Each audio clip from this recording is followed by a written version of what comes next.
The MF Empire podcast is brought to you by MaxFit Meals. With over 30 meal selections to choose from, MaxFit Meals is the premier meal prep company on the planet. Choose from breakfast, lunch, and dinner delivered directly to your door on your schedule.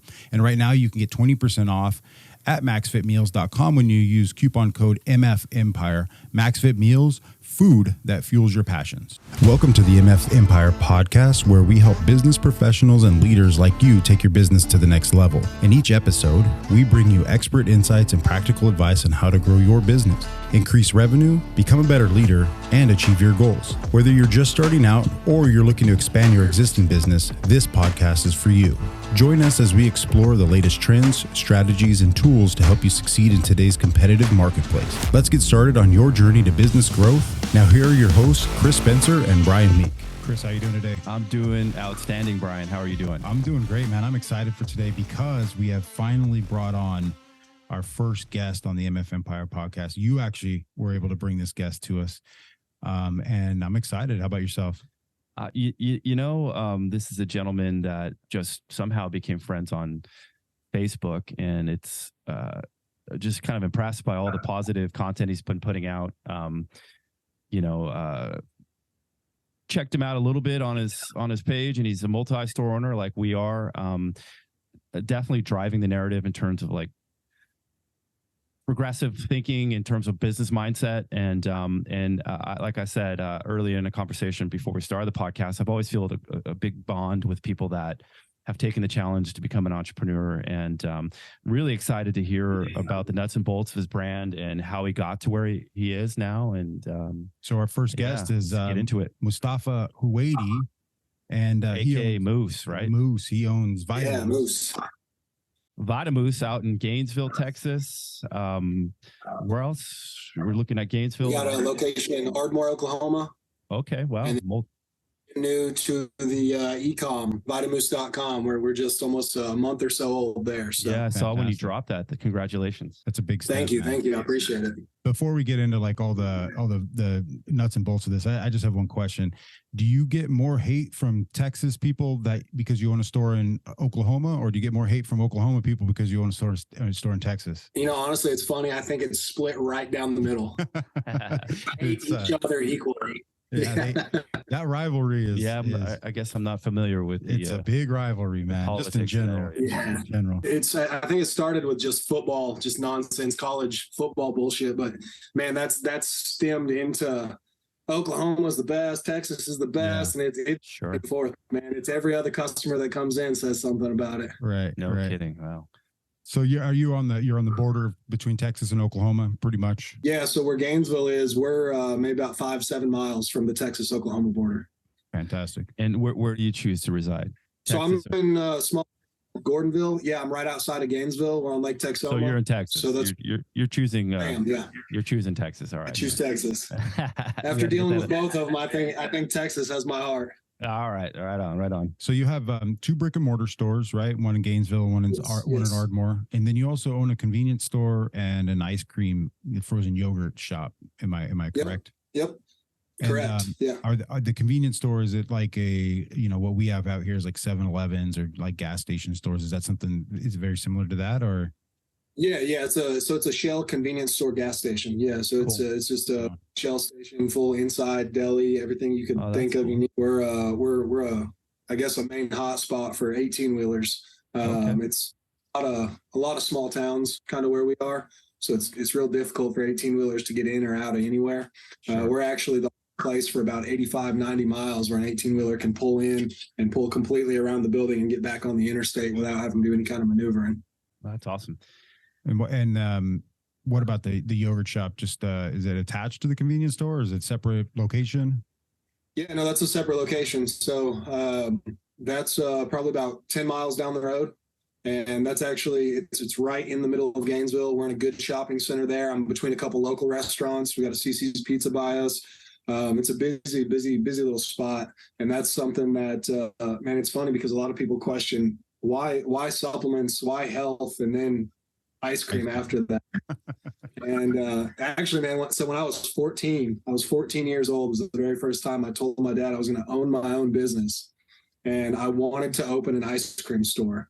And obviously other things came into play, life went on, stuff happened. But once I was in a position to do so, I said, I've wanted to do this for so long. We're doing it. So that's honestly, that is 100% the how or the why as to why the ice cream store is awesome. Did you purchase was it already an established business, or did you start it from scratch? Yeah, started from scratch. Fantastic, man. That's great.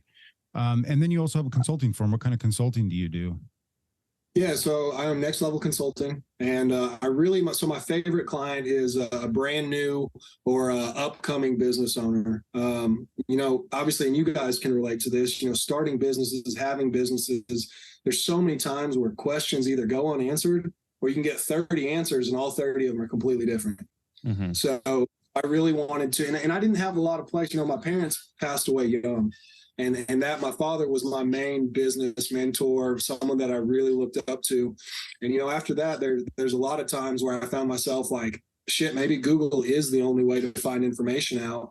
And I didn't like that. I think it's, especially after the pandemic and everything, man, I think person to person, that kind of, whether meeting, talking, conversating, whatever you want to call it, I think person to person is something that almost got lost with the pandemic. Mm-hmm.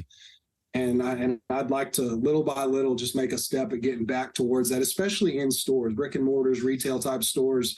A lot of people being person to person is, I think, favorable. I think it's a lot more comfortable for people. And then when you do the same thing with consulting, I think it's the same thing. It puts them on a comfort level because they're giving you everything, man. They're giving you your personal life, they're giving you your business life, and that's what we try to really focus on is wealth and wellness from a business and a personal standpoint. Because again, like you guys know, I don't think you can really progress as a person or progress as a business if the other one's not on board with it. Calling us out here, Chris. Yeah, well, fat fucks over here. You got to California. I don't know if you've seen pictures.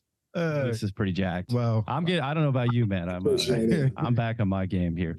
You're on your own there, Bo. So I think going back to the e-commerce side of things, I personally believe as somebody who has several e-commerce sites and 2 and now 3 locations. One's opening up in a couple of weeks. Third one's opening up in a couple of weeks. I initially like the e-commerce side was so attractive, and I thought it was going to be my saving grace, and that's the future of my brand, and I put all this energy into it, and it definitely wasn't a waste of time. But COVID and the pandemic really showed us that, like, that human interaction, the loss of it for so long, and then when things opened up, and California was probably more restrictive than where you're at, but for us, we were locked down for so long. People are rushing back into the businesses. So I'm a big believer now. You need to have, to win the game, you need to have stores. You need to have, definitely need to have an online presence. So, our company, MaxFit, we do MaxFit Markets, their supplement store, smoothies, and we also manufacture a lot of food. So we got a huge spike in our online sales, and we're shipping food around the country. But we also got a spike in our retail locations, and it hasn't shown any retraction, right? Because our goal is to make it as easy as possible. If you're comfortable with shopping online, shop online. If you're comfortable shopping online and having it and coming in and picking up in the store, we do that for you. So there's any way to get it to you. The products in your hand is our it's like our goal, and make it as easy and seamless as possible. And it sounds like you're on the same trajectory with what you're doing, but also adding value and downloading this kind of like hard-earned information to people, which I sadly, didn't have and didn't have resources. I'm probably a little bit older than you. We didn't even have freaking Google. It existed, but it was the knowledge of it was like, so, I felt on an island, and this, to be honest with you, Moose, this is the reason for this podcast. We want to download this information from people like yourself and share what our experiences are of like the street fight of entrepreneurship and getting up and putting on your boots every day and going to war, and not in a negative fashion, but there's a million facets that you have to learn, and sharing some of the cheat code with people. They're still going to have to learn on their own, but for me, if I had that, I would have saved myself a lot of headaches and stress, and would have elevated the process a little bit more. And I wouldn't, frankly, it's easing the suffering that a lot of people go through by hanging themselves on their own challenges and stressors. And there's an easier way to dominate. And that comes, in my opinion, in our opinion, I'm sure you're similar, and we'll dig into like your business philosophy. For us, it's all about systems, having a standard, a documented standard, and auditing to those standards and paying attention to the details, and then having all of that documented into systems that we follow on a daily basis here and structure, right? So with that being said, tell us a little bit more about like your business philosophy and what's brought you to where you are, the 2 locations, the ice cream store, the web presence that's, I'm sure, growing each month. Yeah. Everything's been growing and been fun. Every time I get into something new, I really enjoy soaking up as much knowledge as I can, because it's the same thing. So the vitamin stores, VitaMoose was started because I do have a passion for business. I was brought up in a business entrepreneurial type background. My father immigrated from overseas to the States when he was young. And, the biggest thing for me is back when I started my whole, before VitaMoose, before supplements, before anything, when I started my own personal kind of development journey, I was extremely overweight. I was about 480 pounds the first time I was brave enough to actually step on a scale. Wow. And so, like I said before, both my parents were sick for a long time. They passed away young. Sorry. And time, I didn't really want to have to move or relocate or worry about anything. I wanted to be local for family. I wanted to be able to stick around. And after so I had hired a personal trainer, nutritionist, everything you could think of. And whenever I had that kind of help, that guiding light, just to kind of get me going in the right direction, and I realized that sometimes that's all you need is just a kick in the right direction. That really was what kind of set it off for me. I went in the entire business plan, the model of all of VitaMoose. The very first store was, how can we make an impact on this community? I did not believe, outside looking in, that we had a very healthy or health committed community at all. And like I said, it's a real small town here. Everybody kind of knows everybody. And so we approached it as, I want to change the way people as a whole see and view supplement stores, because something that we still deal with on a daily basis is so many people will come in, new first timers, whatever, they come in just assuming that all supplement stores are the same. It's going to be very pushy. You have to take this. You don't get an explanation on anything. You spend a bunch of money, and when you leave, you have no idea what the hell you even walked out with. Right. So from day one, that was the plan. The plan was, how can we provide as much value and get as many people on board to make that kind of positive shift in their lifestyle, their mindset, whatever it is. And that is really where VitaMoose began. Sure. I think we're definitely aligned with that. Customer relationships and relationships in general always came first with me. Had a different background. I think, I was more jacked when I started and wanted to pursue something because I was working out twice a day and, trying to get as big as possible. And, right. And then over the years, we switched places. Now you're the jacked one, and I'm not. Just kidding. It's from a place of wanting to help, right? And then also, I think, I don't know if you'd agree with me, but I think a lot of stores, some stores, not all of them, but give us a bad name. They do sell stuff. The industry in general, the industry in general is intimidating. Yeah. It might not Very be even. So when I was on my fitness journey, it wasn't 480 pounds, but I would go to stores and I would be scrawny or no muscle, and there'd be a guy that was jacked and not nice.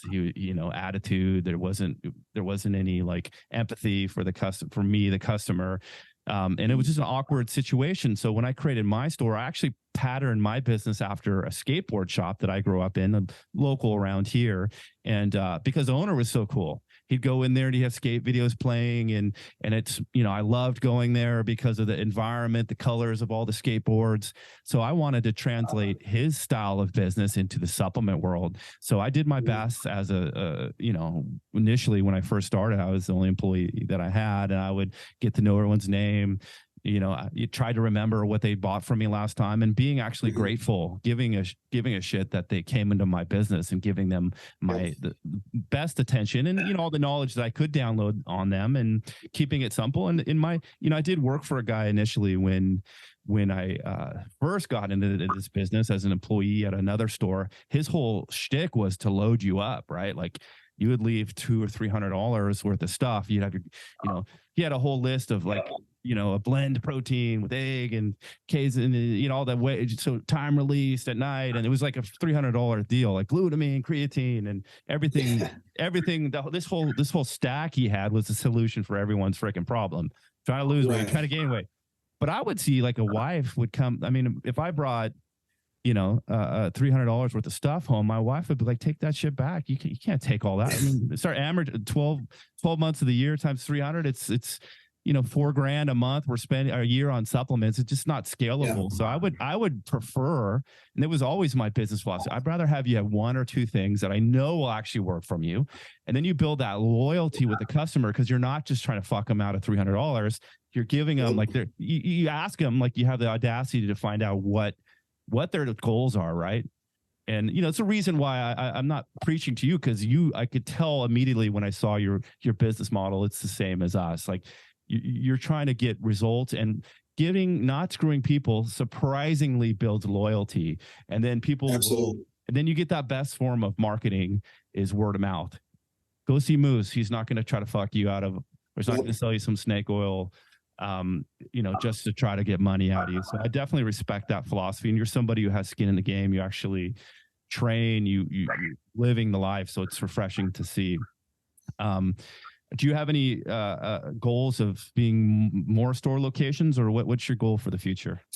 Yeah. So before I touch on that, I want to say thank you, but also, Kris, I want to give you a compliment. I think that he doesn't need it. He doesn't need my it. Head Trust me, he doesn't fucking need that shit. He doesn't need it. I think you've done a hell of a job with kind of explaining yourself and your why on social media. Because going back to the very beginning of the conversation, you kind of talked about how you didn't know or didn't remember how we even became Facebook friends. And I'll tell you 100%, man, I came across you in one of the supplement groups on Facebook that we're in. And same thing, when I see guys that I feel like I might hit it off with, I'll go through all their stuff and see what's going on. Yeah, it's human to do that. And I, as soon as I looked through your page, as soon as I kind of saw the model, and I remember too, because it was, I don't remember which location it was, but the first time I came across your page was you were in the process of remodeling one of the locations. And you shared endless process. You shared everything with everybody. Yeah. And it was just, it was amazing. I loved it. And it was the same way, the same vibe, everything that I wanted to give. I felt like you were already giving it. And I was like, shit, I don't know this dude, but I want to. And so I 100% remember exactly when and why I sent that friend request. I see. But that's hopefully, like I said, a big compliment for you, because I think you did a hell of a job, and I think you continue to do a hell of a job. Well, I certainly appreciate that. Glad you sent the request, because getting to know you, it's been the same vibe. And I think, like my grandpa used to always iron sharpens iron. And, I think as supplement shop owners, I do familiar with the group. I actually got a little bit in trouble on that group. The same group? Yeah, I think so. I actually put something on there because I care about actually business owners. And I do have my own philosophy, right? Like after, in this almost 20 years of doing this, the business has changed so much. But like anything in life, you see the same things repeat. You see big brands that are huge, everybody wants it, and then they end up in like a huge Costco. I don't know if you have those kind of stores, or Walmart, and then they're not heard of anymore. You go BSN. I don't even know if I should mention names. That's not the point. But I've seen it happen over and over again. It's like, Cell Tech or Muscle Tech. They lose their core focus, or it's just not the focus on the brand. So that particular group, I don't really go on there as much anymore, because I made something on there that was meant for store owners, and I think that's particularly small store owners.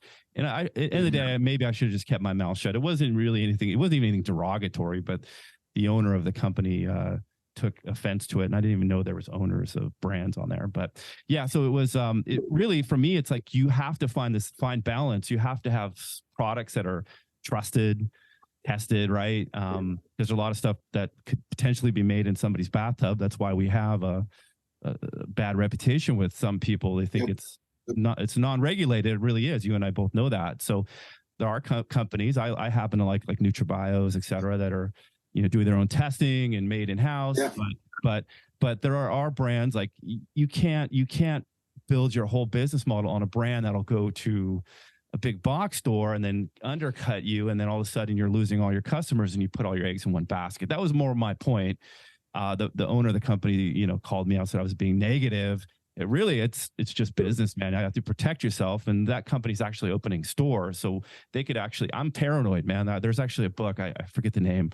It's like Leading Through Paranoia, right? Like if someone has my sales data, they know I'm spending, 5, 10K in multiple locations on their brand.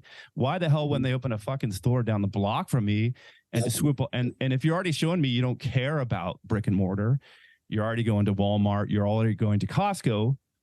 There's no loyalty to us. Why am I being negative to point that out? But I guess maybe I have a different mindset. I know there's a lot of smaller brands on there that maybe haven't been around the block enough, but I've seen it over and over. You can almost predict. It's like a doom loop. The same thing happens. Yeah, 100%. People get greedy, and that's a reminder. Like we sell. I mean, with all humility, we sell a lot of meals, man. Like a lot of food. COVID really spiked us up, where we are now manufacturing. We have like this really trick German shrink wrap machine and all this stuff, but like we, remind ourselves every year that the core values of the business are from the same guy, that hopefully that never changes. And I do have like safety mechanisms like Brian and other people, my wife, that I check me, dude. I don't want to be that guy, so egoic that I could lose everything. Cause I think we're really, any time of our career, like, pride cometh before the fall, man, and like, if you think you're hot shit, you're actually can be turned to shit in like a New York second, no matter how successful you are. So when it comes to that, when we're talking about, maybe supplement company not becoming a competitor, but like in your area, what kind of competition are you having to deal with, and what's your response to the competitors in your area? I mean, I'm sure there's big box locations, or the national brands, but how do you combat some of the competition in your area? Because it's a competitive industry in general. Yeah, so it's the same thing, man. You have to, and this is not just in supplements. You can apply this literally to any business. It's just provide value and actually give a shit about your customers. Because the thing is, if I tell, even like I said, as a consultant now, if I tell 10 people to do that, 9 of them aren't. Right. 9 of them, really, at the end of the day, it's about money. They don't give a shit about the customer. They don't give a shit. It is about money. So if you can make it about the customer, if you can provide value and you can actually show people that you really genuinely give a shit about them, then I think it works. We got, I don't want to say lucky, but we're definitely in a smaller area, like I said, in both locations, both Gainesville and Ardmore. So I have Walmart, I've got a GNC, but outside of that, I don't have any direct supplement store competition for about 35 miles in any direction. That's good. So obviously online, right? So your biggest competitor would be somebody ordering on Amazon or direct websites, right? So how do you so are you just really focusing on providing that differentiator of customer service, of the customer experience, which is what MF Empire, Kris will tell you, is the biggest thing that we focus on, is the experience that the customer has when they come into a store. Is that what you're focusing on the most? All right. Yeah. So same thing. And I make it very well known on my social media too, is that I think your customer service is huge, and that should absolutely be a crucial point for you. Sure. But the overall customer experience, that's not the same thing as customer service. Right. And so if you provide the best overall customer experience, I think that goes, especially nowadays, especially post-pandemic, I think it goes so much further with people. Because, man, even anymore, we offer price matching. We offer certain things, and we don't hardly have anybody even take us up on it. Nobody comes in. It's not common. It's the same. I think we focused on the same thing. If you're opening your business to be the cheapest thing around, and I looked at some of your prices, like you're great, fair, combined with the service, I'm going to go to you, right? But if you're focusing on the customer that wants like $2 or $3 over wholesale, that's not scalable. Those people are never happy. And I've learned like you can, and I've learned from working for free, barely paying the rent, just to hook everybody up. And I attracted, it's like the laws of attraction. I've attracted the customers that are never happy, and no matter what price, it's never going to be cheap enough.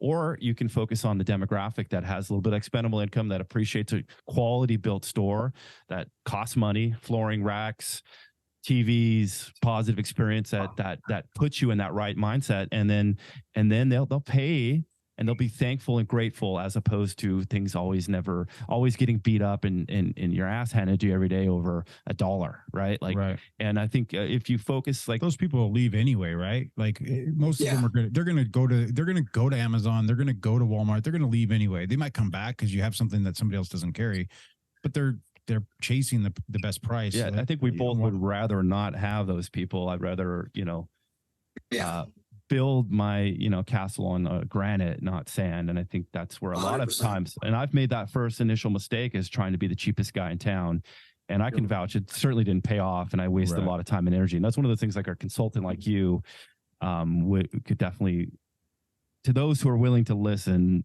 teach a valuable lesson. So Moose, one of the biggest questions that we have, listen, man, when you answer this question, Kris and I both have a lot of similarities with you on these answers. But what are some of the business idols, or some of the influencers, or big names that you follow, that you look up to, and they've made a difference in kind of your business acumen and kind of the way you treat business? I think probably pretty easy to pick out. Andy Friselia is a big one. That's something that Andy's content I really relied on heavily when I first got into the supplement game, when I first started open supplement stores. And just his ideology on life and business in and of itself is really something that's helped me carry a lot of things through a lot of different businesses. And then somebody we just talked about a little while ago is Brad Lee. I think obviously anytime you surround yourself with any kind of importance, any kind of positivity, any kind of people or groups of people that are trying to make themselves better, it really just kind of forces you just by nature to do the same thing. And Brad is somebody who's built some extremely successful companies, and the content he puts out is just, it doesn't matter what kind of day you're having, what's happened to you. You can pay attention to Brad on social media, and it's like, oh, holy shit. Okay. We're good. Everything's fine. Like, it's just a day. Let's rock and roll. Mm-hmm. And I'm really big on always having some type of positive, whether it's content or a person to follow on, whatever it is, because we all, at some point, we're all going to need some kind of positivity. And Brad's a big boost to that for me. I think it's like oxygen. You're not going to survive business if you're not taking advantage of these. Yeah. These resources. You can't, especially nowadays. And the nice thing is, like, you hear it and you're like, you have those same thoughts, or you want to say those same things. So it's kind of like solidifies, reinforces that you're like, hey, you're on the right path, And then you can also be like, oh shit, fuck, I've been out here in the middle of the field, and this guy's telling me that actually you should be digging my well over here. Sure. I'm fucking off. I need to get back on track. So there's a lot of these benefits to these guys. Recenters you every day, especially like Andy. Yeah, absolutely. Andy. When I first heard Andy, the first thing I did was send it to Kris. Yeah. And then it was nonstop from that. I mean, it's been just, I mean, I don't listen to him as much anymore. I don't think Kris does either. It's not that we're on to other things, or that he's timed out on us, but I just don't have the bandwidth anymore to do a lot of it. Yeah.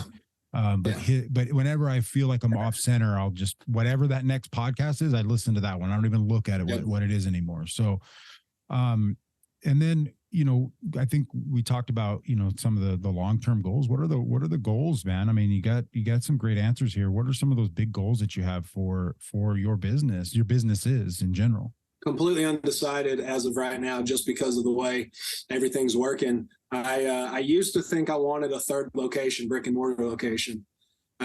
As of right now, so my as far as any type of like medium to long-term goals, my focus is really helping other people. My focus is going to be next level consulting, and I'm going to do everything I can to get as much positive impact, as much positivity moving, whatever it is, through the clients I have now and any kind of upcoming clients. Like I said, I really focus on new and upcoming business owners, and that's something that I'm really, really passionate about. So I've really, at the end of 22, that's what I told my wife. I said, 2023, my sole focus is the consulting company. And that's where probably 85-90% of my time is spent.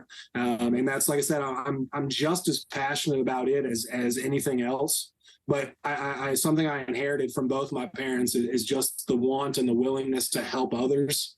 And I think attacking things from both a personal and a professional standpoint, it really gives me an opportunity to change a lot of lives. And what are your, as far as what's your typical, I mean, I know you said new and emerging business owners, but what's kind of your typical day like, or your typical life cycle like with one of those clients? What's that look like? So every client is actually completely different. Because I can't really run the same process of somebody who's looking to open. So I've got a client right now who's looking to open like a barbecue supply store. So I can't run through the same course and the same questions as I could as somebody who's, let's say, so another client of mine is somebody who does like small building construction, and he's been doing that for 12 years. So obviously, the same things aren't going to work for both of them. But also, we really, our client approach is, I know for a fact that not everybody's version or definition of success is the same thing. So that's another reason we deal one-on-one with people. Right. And the first biggest thing we try to figure out is, what is success to you? Like, if you have the life that you want, what does that mean? Yeah, because it might not be $1 million, right? Yeah. Some people don't give a shit about the money. So it's like, okay, what's the why? What's the reasoning? Where are we going? So once we know that, then we do our best to start from literally square one. We go over everything from personal and business, as far as finances, budget, stuff like that. We even break down, like I said, on the personal level, we get into the diet. We get into whether or not we're training. If we're not, we need to get on some type of even if it's just going outside and walking, like, we've got to be here, because that's one of my big things is, you really can't fail unless you quit. Right. And one of the big things with business owners is a lot of us completely, because there's so much going on, and I understand it, but so many of us just throw health out the window. Well, if you get sick enough that you're stuck in the hospital, or if you get sick and you actually pass away, that's it. That's game over. You're out of business. You're out of it. So I don't think, like I said, I don't think we can really progressively move forward in a business with just saying, oh, I don't care how I am. I'm just fine the way I am. I don't fucking care. Let's just go get more money here. I don't think it works. I don't think if you align or don't align with your business, I don't think you're both going to track in the same form of progress. I agree with you. We joke around a lot, but even coming back to Priscilla, I think it's great that he actually has started I think it was years old. I think it's becoming like 75R. Yeah. It's becoming like viral last year or so, but I did it when it first came out. The third day he talked about it, I did it full on straight through. Sure. And then when Brian and I have known each other for a long time. We started coming around the shop again. I was listening to Ed Milet, and he had this morning routine. I think we bonded, like we're both trying to, like, was it splashing cold water in your face to shock yourself? And now I've kind of pivoted to like Huberman and just like water, the right water. And, we all know, right? Like, if you have been working out any sort of sense at any time, like, water consumption is very important, but you lose track of like the basic things, and it's not done intentionally. And I've never been fuck the health, but like it can go very fast in America, man. So you have to have like a firm commitment, if it's not trying to get jacked and big, you have to have longevity, like flexibility. There's a million ways to skin a cat, and depending on your goal, but it does go hand in hand. And Ed Milet used to always talk about initially, like, this is what kind of like helped me in the stressor of opening my second location. And kudos to you for not wanting to do more locations. I totally understand. Like, I get it. And I think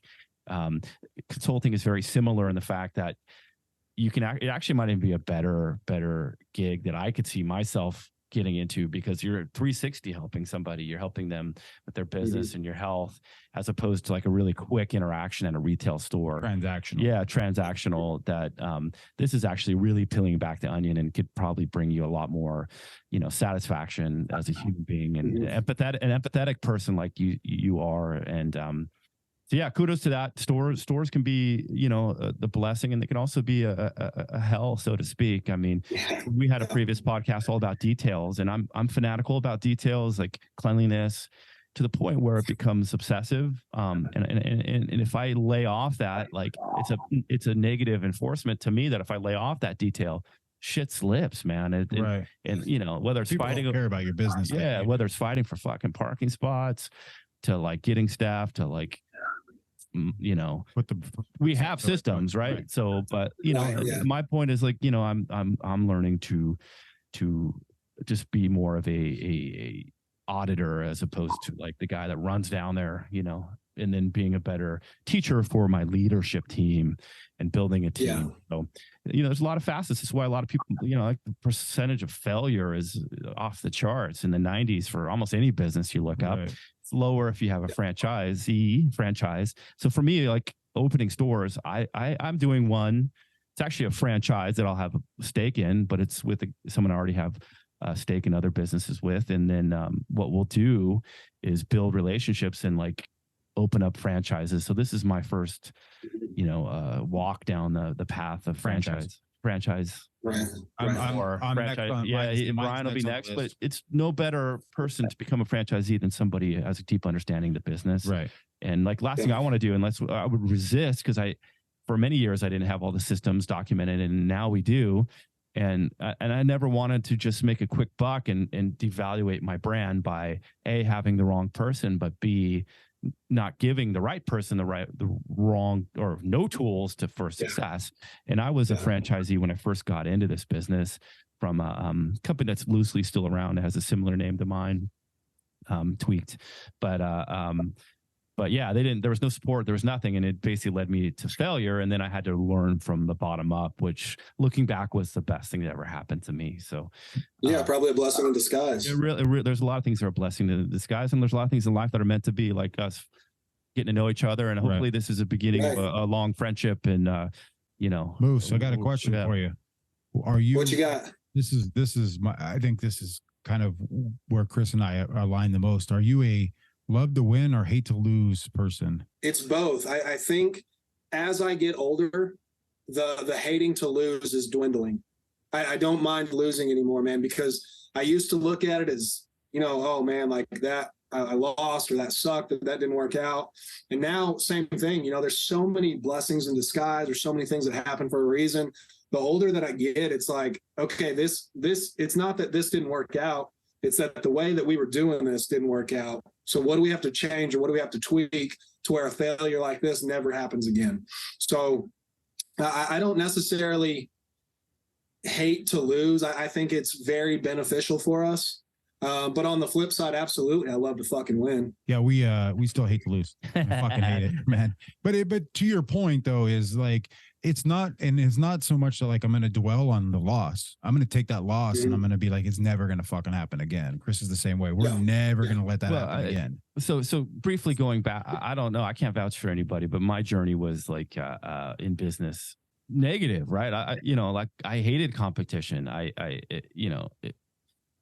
was always out to freaking crush you, man. Like, if you opened up down the street, like, and you were selling bang, I fucking got pallets, dude, and took you to fucking war. Right. So, I can't answer if that's the right way or not. It brought us from like from there 400 square foot store that did $15K a month to like, millions of dollars in business, because I was fucking feisty, man. Like I lived on edge though. So was it personally beneficial to my own well-being mentally and physically? Probably not, but it came from almost a way of insecurities. So when that big store or something that's called me negative, fuck yeah, I'm going to protect what's mine. Is fighting you, like street fighting face to face, like seeing what you got, I'm going to do it. Like whatever. Life is not fucking Disneyland, fairyland. take mine, or I'm gonna fucking fight for what's mine. Right. I never really intentionally threw shade. Little bit of backstory: Brian worked for Vitamin Shop, long time. They're kicking my ass. Vitamin Shop, long time ago, was the place. It was prebodybuilding.com, and that's where everybody went. They had the best deals, most selection, and they were just the thing. I don't know if you remember those days. They were killing everybody. So when I see, it's hard for me to let that go. I know it. I've scaled long beyond that, right? And what really cements, like, where I think I probably messed up in that post was like, I shouldn't even waste my time with that. It is, but it's still that little like abused fucking small shop owner fighting for survival that is in me. Now I'm always on the fence now. Do I transition beyond that into, leave the cocoon of the feisty negative guy, or do I maintain some of that feistiness? But it doesn't take much of that to bring it back. And then I'm actually, like, fuck that guy. His brand's out of here. I'm researching and I'm talking to other store owners, which have a very wide network. And I'm glad to have you in that network now. What's hitting for you? Like, what companies are really, really about what they say, not just the products themselves, but like the customer service. Are they just a bunch of sharks that will fucking sell you out in 6 months? And if they can make a buck, they'll sell the guy across the street from you, or they have loyalty. And there's a lot of people like, that I know that in the almost 2 decades of doing this that are always stand up people. And I see you have some of their products as well. And do we have conversations like, what are the best things? But sometimes like those negative interactions, or me thinking negatively, like I'm losing, or there's a thought of me losing ground. I don't want to fucking lose. So that's where I come from. It will motivate me to go out and get off. It's not like I'm sitting on my ass. I got a million other things to do. Right. Yeah. Prioritizes, hey, we need to freshen up this selection, right? We need to see what's hitting, what's here to last, what's hitting, and quit being so lazy and bringing in stuff that basically just sells its stuff and promotes, like, do things like, bringing back certain spiffs on brands, and, working with contacting brands, because a lot of brands, smaller store owners, content creators, right? Yeah. And that motivates that. So that negative feistiness, that guy said, I have good luck in business because you're negative. I don't think he knows us very well, but like, I do lead from a little bit of paranoia and negativity, and I think everybody does. And, I have a hard time letting it go, man. I'm torn. I think it's fear. Yeah.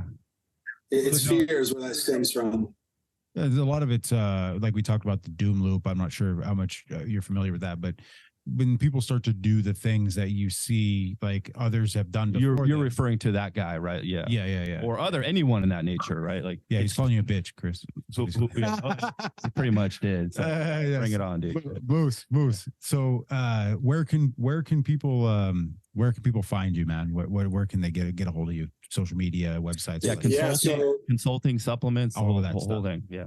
Yeah, all the above. So on social media, obviously it'll be a lot easier to link some stuff below. But my name is Mustafa Hweidi. That's on Facebook and on Instagram.